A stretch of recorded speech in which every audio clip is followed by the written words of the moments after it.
place like home. Never gonna leave this town, but I'm packed up and gone.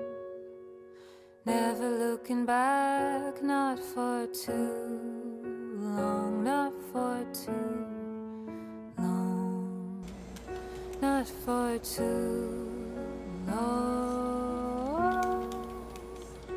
So wrap me up and set me down. I don't wanna be one. Look at my new backpack.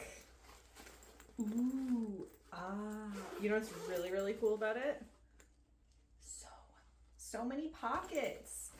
Very exciting. Very, very exciting. You want to know the coolest part about it? I completely buried the lead here.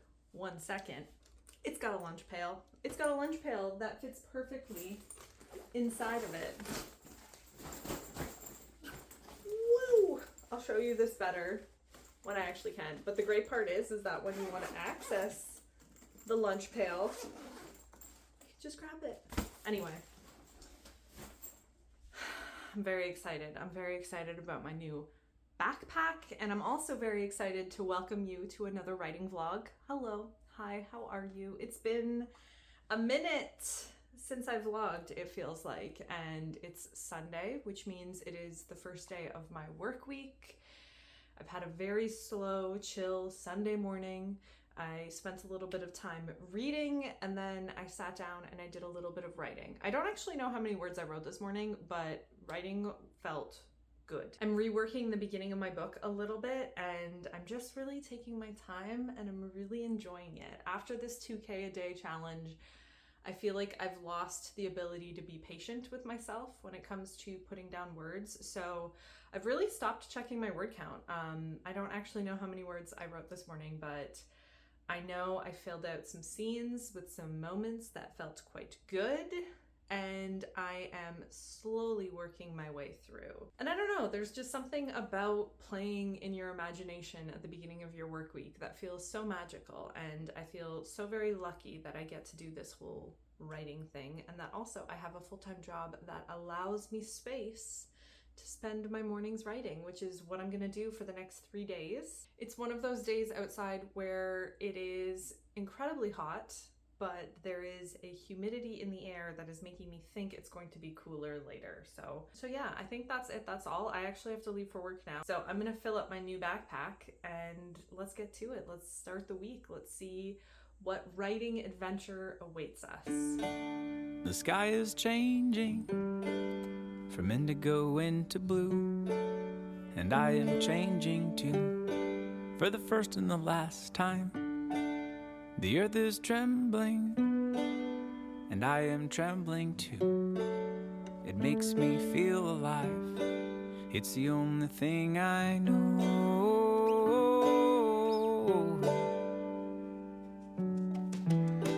There's a winding road behind me, a straight path ahead. Will you come with me to the water's edge? We'll sink into the shoreline and slowly disappear into it all, as it always was, as it really is. Holy crap. It is so cold outside. It is so cold outside. It is glorious. The air conditioning is off, and I think I'm gonna get Tom to open all the windows before I leave. Just air this place out. Oh my gosh, I feel like a whole new person. But hi, checking in. Writing went really well yesterday. It was very slow. It was like painstakingly slow, but I managed to get through a pretty difficult scene. Actually, so much of the scenes that I'm writing right now are incredibly difficult because my characters are in really, really difficult places, and I have to write a lot of really dark things. and specifically this week, a lot of what I'm writing is going to be pretty dark and pretty important because it is setting the scene for this character that you basically have to understand their motivation. So it's a lot of pressure, and I feel like I'm kind of putting it off. I feel like I'm putting off writing these moments because I'm building them up in my head. I also think I'm overthinking a lot of the plot elements in these scenes. I think for me, I don't know if this is going to make sense or sound terrible, but I feel like sometimes the hardest thing is coming up with what happens as opposed to why it happens. And it's really hard to write backwards in some sense. And sometimes it feels like I'm writing backwards. Like I feel like I understand the motivation of everybody. I feel like I know where I need to get them to. I feel like I need to know why what has to happen. But it's like hard to come up with literally how does it happen. And so I feel like a lot of what I've been struggling with lately with my writing has been that, but not in a bad way. Like it's kind of fun because that's something that can be changed. You know, you can't really change a character's motivation too much without having to like backtrack, especially being this far into the story. This is the second book in a series. I feel like I can't really go back and change a character motivation, but I can change like what happens to them in a scene that makes them make this choice. So it is fun, but I don't know. I was thinking about this yesterday and I really just feel like ever since I stopped doing this 2K a day challenge, and even during the challenge, so it's not like I had a bad time with the challenge, but lately I've really been feeling like the first time I wrote my first book, I've been feeling the same feelings. There's a hair floating right in front of the camera. But I've been feeling the same way that I felt when I first started writing fiction. And that is to say, I'm just allowing myself to be in the moment and to do it and to not think about all of the what ifs in the future and the publishing aspect of it. The idea of like just exploring the story and being there with your characters has just been so wonderful. It's almost like the beginner's mind. I feel like I have the beginner's mind again. And one of the things that I really struggled with when I started this book was like the idea that I'd already done this. I've already written a book. This should be easier. And in some ways it is. I have an entire book's worth of world building to reference. I don't have to make anything up. In many ways it's still very, very difficult, and even more so because I'm telling myself it should be easier when it absolutely is not. And lately I've just kind of not been feeling that way. I've just been accepting where I am and allowing myself to take my time and not push up against these deadlines that I've created for myself. So I'm feeling really good is what I'm trying to say. Like it feels amazing and I don't really know what happened and I'm not really questioning it because I just feel like the very first time I sat down to try to write fiction and I've been leaning into it. One of the things that I always try to do, and I feel like I've talked about this before, is not think too hard when writing is going well and not think too hard when it's going bad. Kind of treat all of my experience with writing with the same level of like, interesting feelings. And it's been really helpful and it's actually helping me write well. I feel like I think it's really affecting my writing. I feel like the less rigid I go into these moments, the easier they are to fall in and out of them and get some words down. So that's great. I gotta go soon, so I'm bringing you along. Actually, I gotta open up the window again. This is gonna be loud. It's so nice outside. One thing I forgot to mention was my writing today. Basically, it was one of those days. Let me set you down. Are you gonna fall? I feel like you're gonna fall. We'll just see. It was one of those mornings, one of those days, one of those times in writing where I wasn't like struggling to write, but I was just staring at the screen and I didn't actually write anything. But it didn't feel like a struggle. I was genuinely just sitting there thinking. I was thinking through what I had to write and I had to reorganize my document because for some reason I did this thing where I completely ripped apart my story. Because really I'm telling two different stories. There's many different POVs. I think there's multiple POVs. But there's really two different stories that happen in this book. And I just decided to split them in half and write them separately. I don't know why. I think it was just easier for my brain.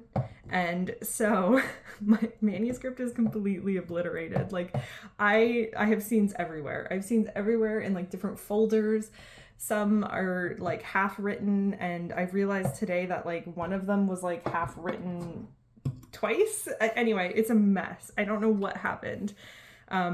and I'm not stressed out about it. I actually just think it's really funny. So I spent a little bit of today cleaning it up and organizing, and then also just figuring out what I wanted to get done by the end of this week, and that felt good. So it was a lot of just kind of staring at the screen, which was not good for the word count, but it was necessary and it was needed.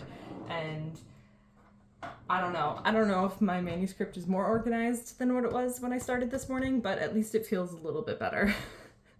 I don't know why I did what I did, but somehow it's making it easier to understand. I'm not questioning it.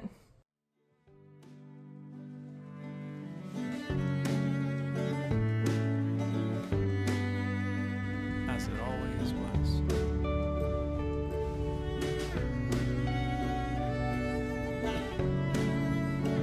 As it really is. And there's a wildfire behind me, an orchard ahead. Will you come with me and taste all of it? We'll turn into magpies and fly on the fiery wind above it all.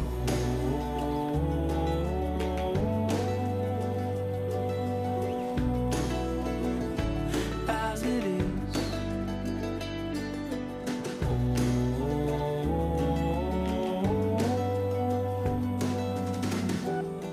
There's a winding road behind me, a straight path ahead. Will you come with me to the water's edge? We'll dance for forever and slowly disappear into it all. I'm hanging out in my house coat in the bedroom. I just got home from work, and you're gonna hear my cat eating in the background because there's construction happening across the street and she's really freaked out. So I'm keeping her company so she knows she's safe as she eats under the bed. And it's just something we gotta do for our little kitty friends. Other one doesn't care. The big boy, he's not interested. He just wants to eat. He doesn't care about danger. But hi, checking in to say writing is going really well, but it is kicking my ass this week. Oh my goodness. I'm just writing really, really intense moments, and I'm working on some backstory, some flashback scenes, and they're really, really painful, and they're really, really painful to write, and I have to dip into a lot of darkness to write them, and it's good. It's good. It's just weighing on me ever so slightly. I wrote a little bit on my lunch hour though, and I was sitting outside and it was so beautiful. It's okay because what I'm writing is really important for the story. So I'm gonna get through it and I'm gonna be okay. But it is just really, really devastating to write. And not only that, it's incredibly important. Just want to do it well. So I think that there's a mixture of things happening right now in my brain where I'm writing really heavy stuff, but I also have my like writer brain turned way up because I'm also focusing in on the emotion, but also focusing in on the motivations and the meaning behind it all and what it's leading to. That's all I can say without obviously spoiling things because this is the second book in the series, but I don't know, I'm really worried. I'm really worried that people are going to hate my main character a lot, but he's a broken character right now, and so that's just what has to happen.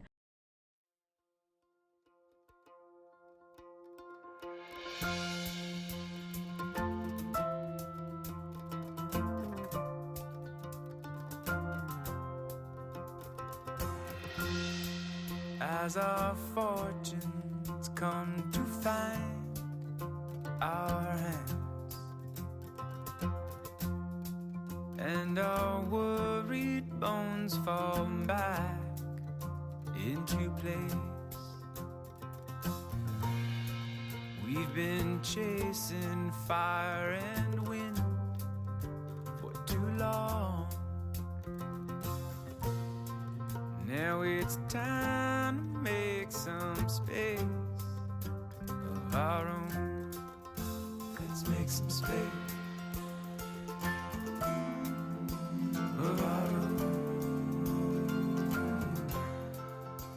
Let's make some space.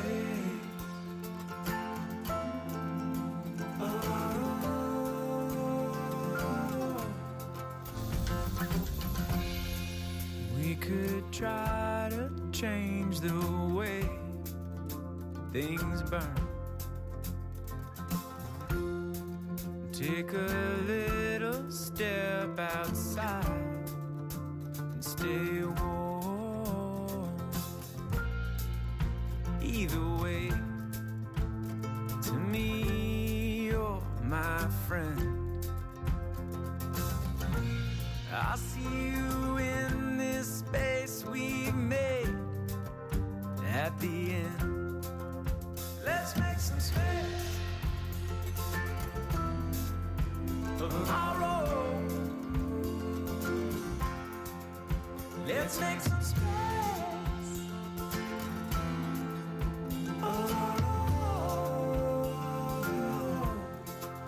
Let's make some space for tomorrow. Let's make some space.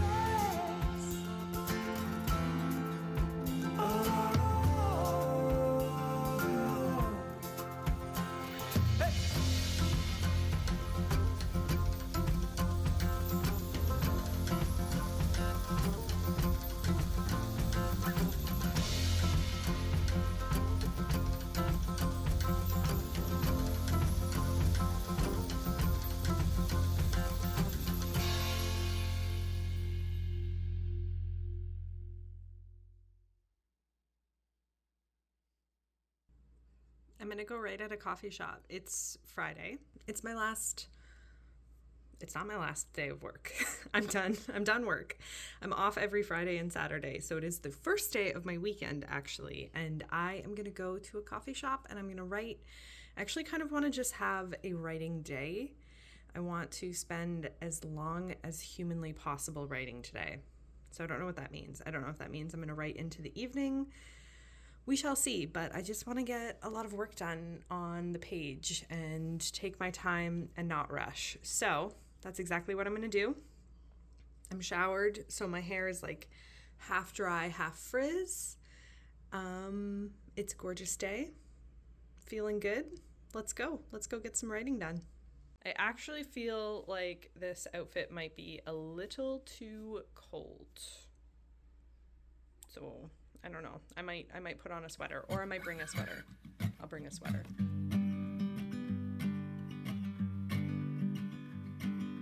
We met at a moment when my world was up in smoke and yours was all about the past, and all you carried on your back, it was so heavy until you met me.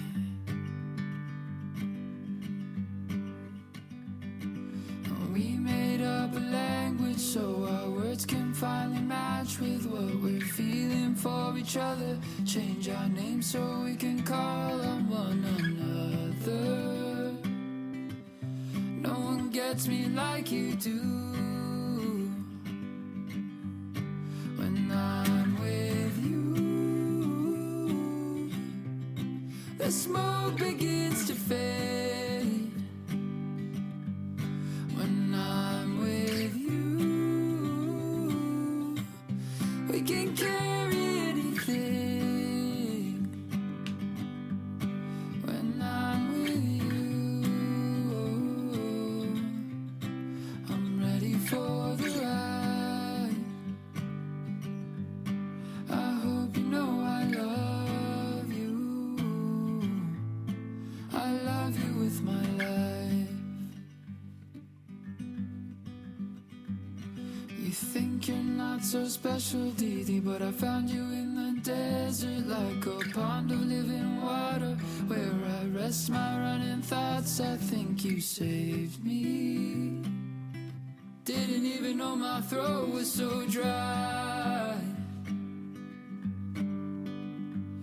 And you think so little of yourself, but lately if you saw the things I see in you, you'd know that there's no better place in all the world than with you.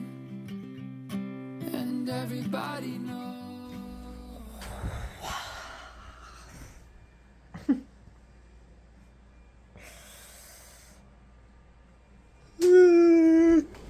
Let me get set up here. Hi.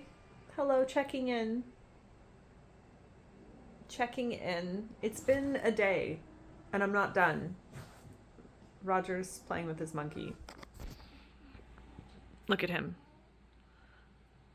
This is the noise that you're going to hear in the background of my verbal update, and I need you to picture him. Also leaf blowers, because whenever the weather is vaguely nice in Toronto, leaf blowers are out. For absolutely no reason. Oh, I'm gonna shut the window. Okay, hi, we're back to normal now. Yeah, it's been a day, but it's not even done yet because all I want to do is just keep going. I've been texting Tom all week being like, all I want to do on Friday is just write for as long as I can. And that's kind of what I'm doing.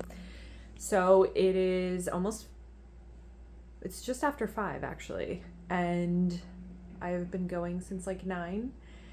And I'm going to continue to go. I haven't even checked my word count, so this is kind of a useless update because I kind of have nothing to tell you. I think I've written a lot, but the word count's not really what matters. What matters is what I'm writing, which is I'm writing a series of kind of foundational flashbacks or like moments that are laying the foundation for some character dynamics that are incredibly important to the current story.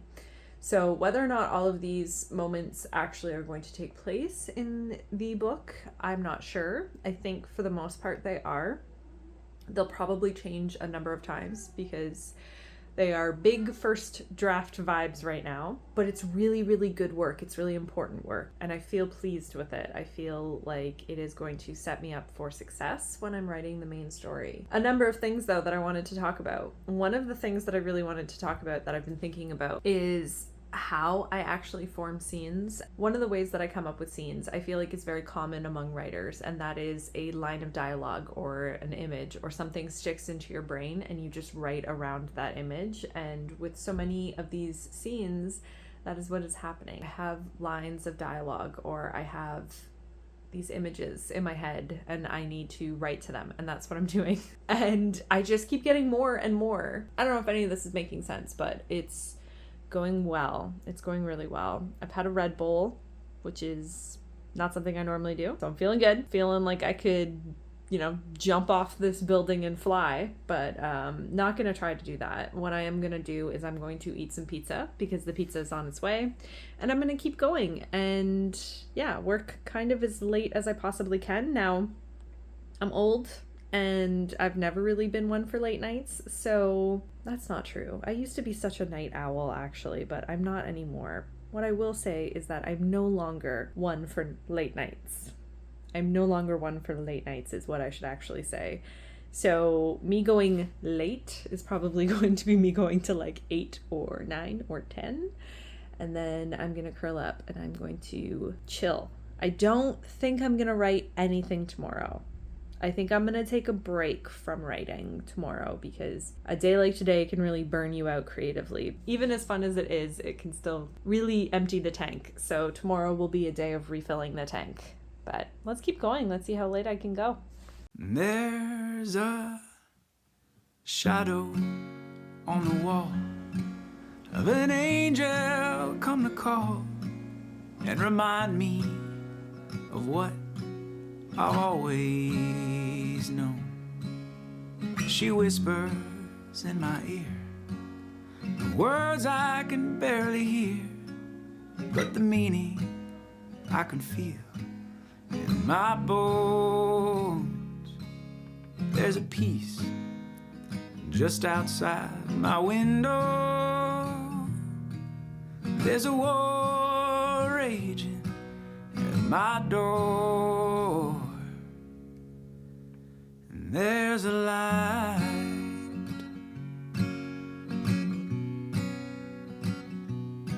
There's a light.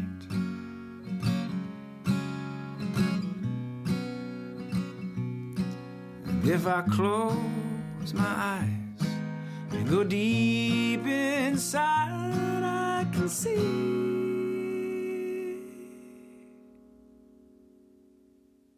there's a light.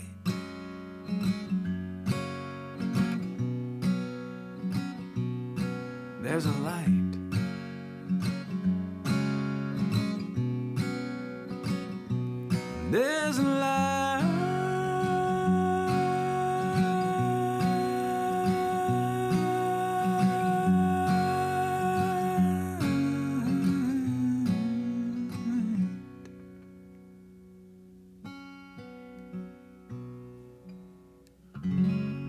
Hello, I'm currently editing right now, and I feel like the best way to end this video is to do a book haul because that day I bought so many books. I walked away with 7 books. They were all used. They were all from used bookstores, and so they were all like under $10. Okay, so it really wasn't that bad, but still, it was a hefty haul, and I want to go through it with you because I'm really excited for all of them, and I feel like there were a lot of bangers in this haul. Actually, all of them are, in my humble opinion. So without further ado, let's do a little book haul to close off this vlog. Okay, first and foremost, I bought 2 books that are kind of research books. So they're research for my writing, because one of the things that I really tend to almost always focus on in my writing is World War I, World War II, more World War I than World War II, but I have a World War II book here because there's a very specific element of research that I've been doing, and this one sounded right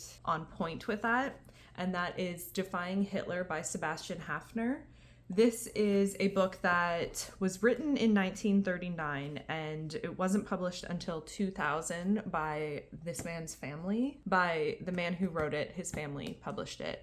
And essentially it talks about his experience in Germany during the rise of Hitler, and this is one of the things that I'm really fascinated by in history is the German experience with World War II. I think for obvious reasons, because I'm German. And one of the things that I'm currently working on with the second book in my folk series is resistance and resistance fighting, and what it means to be a resistance fighter, what it means to build up a resistance against a tyrannical government. And I think that this book will be, I hope this book will be insightful for that. And so I picked this up, and admittedly I don't know anything about it, so it will be really interesting to dive into it. All of these books actually were just straight up, like I picked them up and thought they sounded interesting. I didn't do any research on any of these books, so that's really neat. I love when that happens. Are you more of a, I have to do research on this book before I buy it, or do you just like go off of vibes? I feel like I'm a little bit of both because I love books, I collect books, and I read so many books that I feel like it's equal parts for me. But this particular shopping trip was entirely vibes, and I love that. So the second book was also vibes, picked this up. This is more focused on World War I. This is A Long, Long Way by Sebastian Barry, and this follows a group of Irish teenagers who join and fight in World War I, and I think it will be really interesting. It sounds like it is an exploration of being forced to fight for a country that you don't want to fight for, and it explores the idea of divided loyalties, and I think that that's going to be really interesting. And I just really enjoy World War I fiction. I don't know why. I don't know what it is about it, but this just sounded like it was going to be really good and something that I would really like. I love World War I fiction. Okay, continuing on with my pure vibes haul. The next book that I got was The Bird King by J. Willow Wilson. This sounds a little bit like historical fiction fantasy. It sounds like there is some magical elements to this. It explores a husband and a wife who have to flee because they're Muslim, and I don't actually know what time period it is set in. It's set in the Iberian Peninsula when the Spanish monarchy arrives to negotiate the Sultan's surrender. Essentially, a husband and wife have to flee from that. So I'm not entirely sure what time period that is. I suppose I could have looked it up, but again, we're just going off of vibes, and it sounded really, really good. So keeping in the vein of historical fantasy, not historical fantasy, historical fiction. This is definitely not historical fantasy. This is historical fiction. It is called The Last Green Valley by Mark Sullivan. This is a book. This is a book. This right here is a book, okay? You can tell I've been editing my video all day and not speaking because like words, they're gone. They're gone. But here's a book. Let me tell you about this book. This book is set in 1944 in Ukraine, and it follows a family who has to make the decision to flee Ukraine, the countries of Eastern Europe that were caught in between Stalin and Hitler. Ukraine was one of them, and this seems to follow that history a little bit more. It's another history that I find deeply, deeply fascinating, and to be honest, it's a lot of what largely inspired the folk. So to see a historical fiction that talks about it, really excited about that. It sounds really good. I basically picked up each one of these books and like read the first sentence, and I'm excited to read this one. Next are some kind of like spooky gothic reads that I'm really excited for. I have Briefly a Delicious Life by Nell Stevens. This book sounds so interesting to me. Basically, we follow a teenage ghost who is haunting a place where a wife and a husband move in.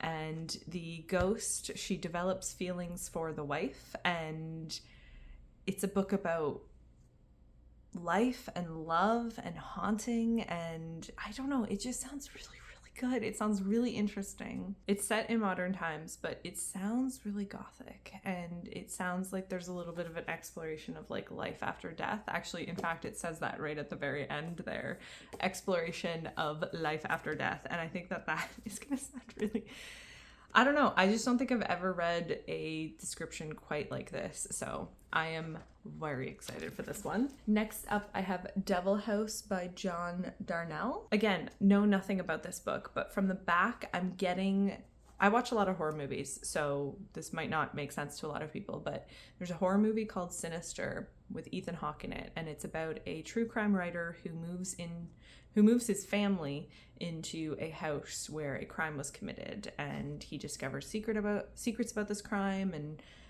all the while he's like trying to write the story of this crime. And this book sounds very similar. It sounds like a writer. He is a true crime writer. He moves into a house where a crime is committed, and this book seems like it is both a thriller, a horror book, but also kind of a take on true crime as a genre and true crime writing and how we consume true crime. So I'm hoping that this is going to be really nuanced and interesting. We shall see. And I did actually lie to you, because this last one wasn't one that I intended to go in and buy, but I know this author, I love this author, and I've been meaning to read more from her, and this fall I'm definitely going to, and that is Angela Carter, Heroes and Villains. I plan to read all of Angela Carter's work.